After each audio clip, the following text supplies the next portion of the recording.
Wednesday. That means it's comic book day, and it's a great day too. Let's see what I got. First up is The Lost Boys, issue number 1 from Vertigo Comics. I never saw the sequel direct-to-DVD movies that came out, but this comic book series explores what happens directly after the first movie. It's a good read, if anything, just for nostalgic purposes to see all of the original characters return back for this story. Next up is Wonder Woman, issue number 8. This is basically a backstory on Dr. Barbara Ann Minerva before she became Cheetah. It serves as a good backstory for any new Wonder Woman readers out there who may wonder why she has some connection to Paradise Island and why Wonder Woman needs her to find it. Next up is Dead No More, The Clone Conspiracy, issue number 1. This is a Spider-Man story. Spider-Man's been plagued with lots of clone problems in the past several decades. Most of these problems stem from a villain by the name of Dr. Warren Miles, also known as the Jackal. The writers have to be very careful because some of the clone stories that have taken place in the past are some of the lowest points in Spider-Man history. But I do have to say, they do have my attention, and this seems like a very interesting start to the story. Supergirl, issue number 2.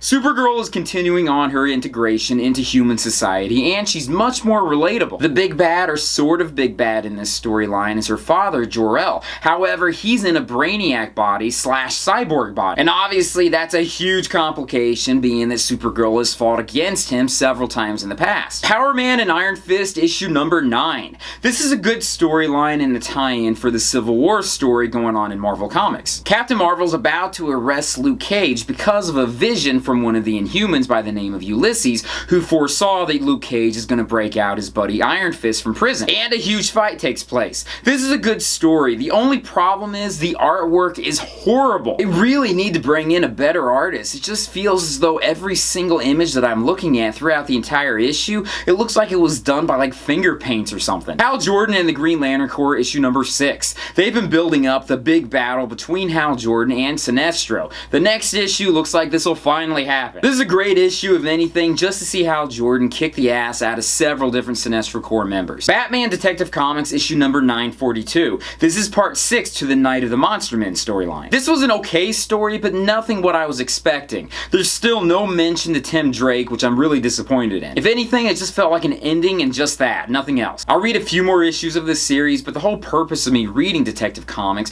was because I was really excited for Tim Drake to return back. If there's no mention to him and he's going to be left in limbo for the next couple years, I don't see any reason why I would continue on. Superwoman, issue number 3. Lena Luthor, the sister to Lex Luthor, has been revealed to be the villain of this first storyline, while at the same time Lana Lang is dealing with her new powers that could possibly be killing her, while dealing with the death of Lois Lane from the New 52 universe. I gotta give props for Phil Jimenez for totally throwing me for a loop and making me think that Lois Lane was going to be the star of this book, but instead Lana is. Speaking of, Superman Action Comics number 965 introduces the old Lois Lane from the old universe into the position of Lois Lane in the current universe. Since the New 52 universe's version of Lois Lane is dead, the old universe of Lois Lane is now getting these visions about what happened to her, and she's trying to explore her death. Although she doesn't know the New 52 Lois is dead yet, but this is something she's gonna find out. But it's also somewhat bringing the status quo back, where Lois Lane, the real Lois Lane, is taking back her position. Finally, I got Darth Vader, issue number 25.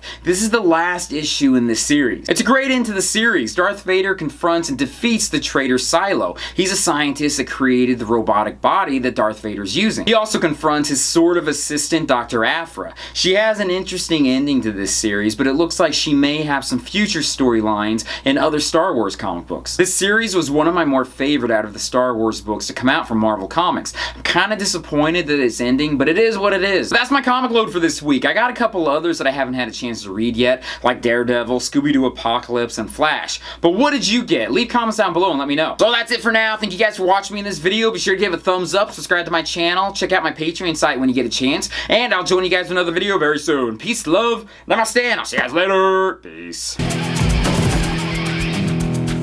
I would love to see Palpatine and Darth Vader have some sort of battle against each other. I was kind of hoping that something like that would happen at the end of this issue. It just seems like that would have been really cool to end it off on that. I don't know if that's ever happened in the old expanded universe. It's no longer canon. But just to see something like that in a comic book form would be so cool.